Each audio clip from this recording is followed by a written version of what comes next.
వెంటాడితే ఎంత ఘోరం ఉంటదుల్లా.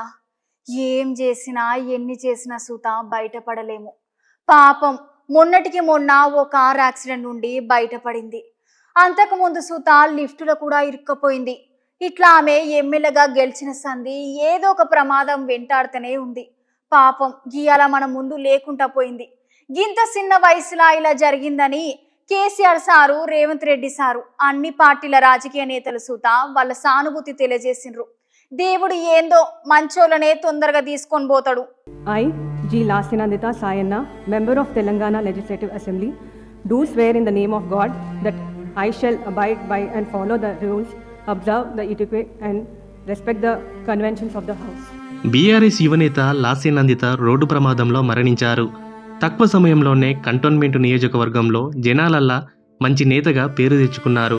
వీళ్ళ నాయన సుత మాజీ బీఆర్ఎస్ ఎమ్మెల్యే బండి సాయన్న సుత గత కొన్ని నెలల క్రితం అనారోగ్యం కారణంగా మృతి చెందారు.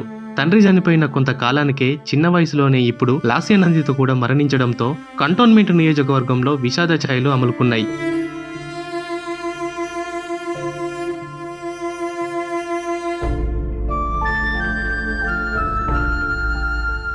గత వారం మాజీ ముఖ్యమంత్రి కేసీఆర్ నేతృత్వంలో నల్గొండలో పెట్టిన బహిరంగ సభకి హాజరై తిరిగి హైదరాబాద్కి వస్తున్న సమయంలో కూడా కార్ యాక్సిడెంట్ జరిగింది. అప్పుడు స్వల్ప గాయాలతో బయటపడింది. కానీ విధి మళ్లీ ఇంత తక్కువ సమయంలో మరో యాక్సిడెంట్తో లాస్యనందితను బలి తీసుకుంది. లాస్యనందిత మరణ వార్త విన్న కాంగ్రెస్ బీఆర్ఎస్ నేతలు తమ సానుభూతి తెలిపారు.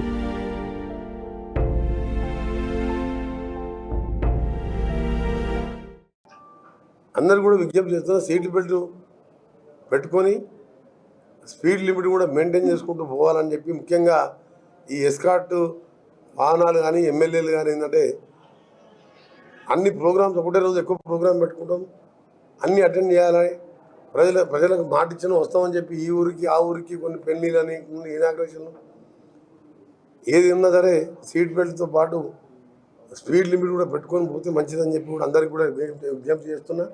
మొన్న ఎమ్మెల్యే లక్ష్మణ్ ఏం చేయాలి, వారం రోజులకి ఇది జరిగింది.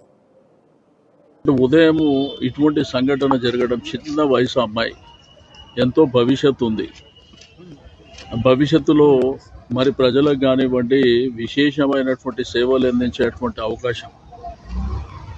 బట్ పొద్దున యాక్సిడెంట్లో మరణించిందని చెప్పి ఫోన్ రావడం, ఆ తర్వాత టీవీలు చూస్తే ఆ టీవీలలో కూడా ఆ జరిగిన యాక్సిడెంట్ విజువల్స్ చూపించడం మా అందరికీ చాలా బాధాకరమైనటువంటిదే కాకుండా చాలా విషాదకరమైనటువంటి